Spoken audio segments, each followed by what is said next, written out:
Alrighty, guys, do not forget to like the video and hit that subscribe button if you enjoyed this video. As always, Deontay Wilder has no control over his career. He doesn't have the ability to make decisions on his own, right? Because he doesn't make decisions on his own. Because, in fact, Deontay Wilder is a slave. He's a slave to three things, three people. Well, one thing is a network in PBC. Another thing is a person in Al Hayman. And the third thing is another person in SHELLY FINKEL. Deontay Wilder lets SHELLY FINKEL and Al Hayman make all the decisions for him.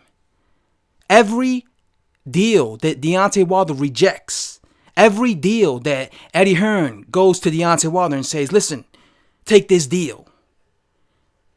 Every time Deontay Wilder rejects those deals, it's always because he was told by SHELLY FINKEL and Al Hayman that this is not the right move. This isn't the right move. You're not going to take this deal, Deontay. It's like they look at him in his eye and say, you're not going to take this deal, Deontay. And he looks back at them and he says, yes, master. Deontay Wilder has it's like a slave-master relationship between Deontay Wilder, SHELLY FINKEL, and Al Hayman. SHELLY FINKEL and Deontay Wilder are the masters.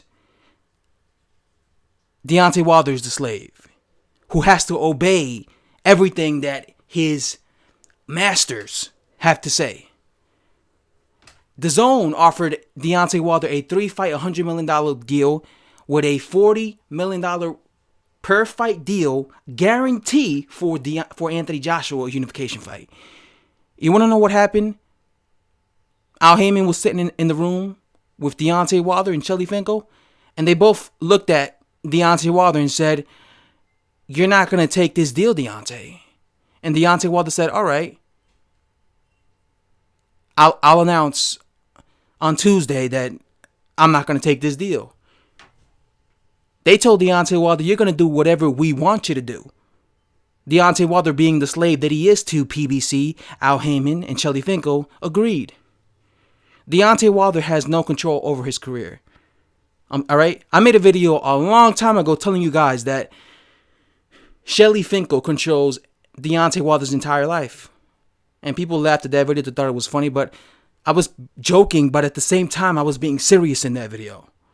Because when it comes to Deontay Wilder, you can't see Deontay Wilder by himself anywhere. The man always has SHELLY FINKEL by his side. It's like Deontay Wilder cannot, it's not even a joke. Look at every Deontay Wilder interview. Look at every Deontay Wilder, footage online. You always see SHELLY FINKEL like 3 feet away from him, just staring at everything. He's like a lawyer. He's sitting there and he's just listening to everything that the interviewer is asking Deontay Wilder. I wouldn't be surprised that whenever 78 Sports TV or Blue Sports Boxing TV or any of these LDBC channels, when they do a little like Skype call and they interview him through the phone, I wouldn't be surprised if SHELLY FINKEL is right beside Deontay Wilder, whispering in his ear, telling him exactly what to say to these sheep of boxing channels to defend him. I'm telling you right now, Deontay Wilder is not a boxer that has control over his career. He does whatever Al Hayman and SHELLY FINKEL tell him to do. He's a slave and a puppet.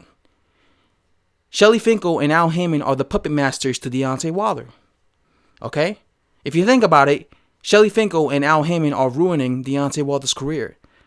Deontay Wilder will be 20 years from now looking back saying, why did I listen to Al Hayman and SHELLY FINKEL when they told me to reject this 3-fight deal with DAZN? I could have been right now sitting in a massive, mansion with $100 million in the bank, set for life.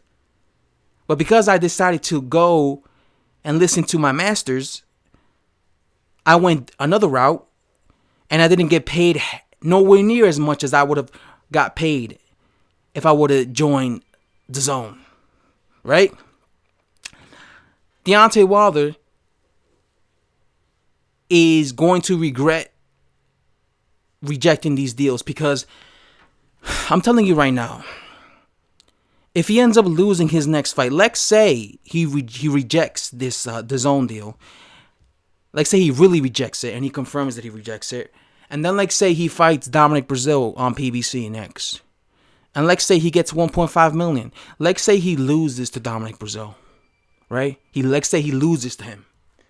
Well, had he joined the zone and he would have lost to Dominic Brazil, he would have received a $20 million payday instead of a $1.5 million payday, right? And now that he lost to Dominic Brazil, now he's never going to receive what he was asking for the Anthony Joshua fight. That's over. That's dead. But had he done the zone deal, even if he would have lost to Dominic Brazil, he would have still made that $20 million, right? He would have still made that $20 million. Maybe the zone would have not offered him now the $240 million per fight, but I'm pretty sure they would still offer him some type of money if he was able to get his belt back from Dominic Brazil in a rematch, right? The point is, Deontay Wilder makes all these bad business decisions because he has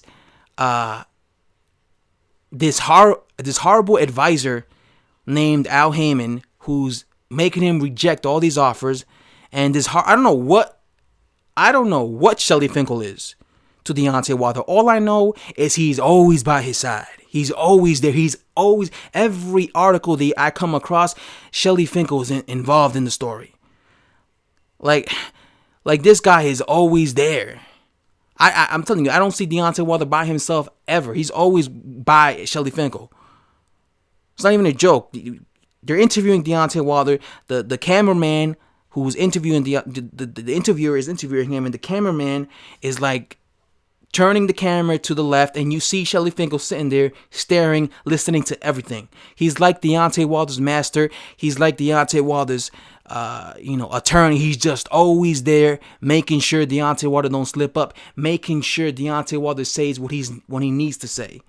I'm telling you, man, this man has no control over his career, and he's a slave. He's a slave to the PBC, to Al Hayman, and I'm out. Thanks for watching. Subscribe, and I'm out.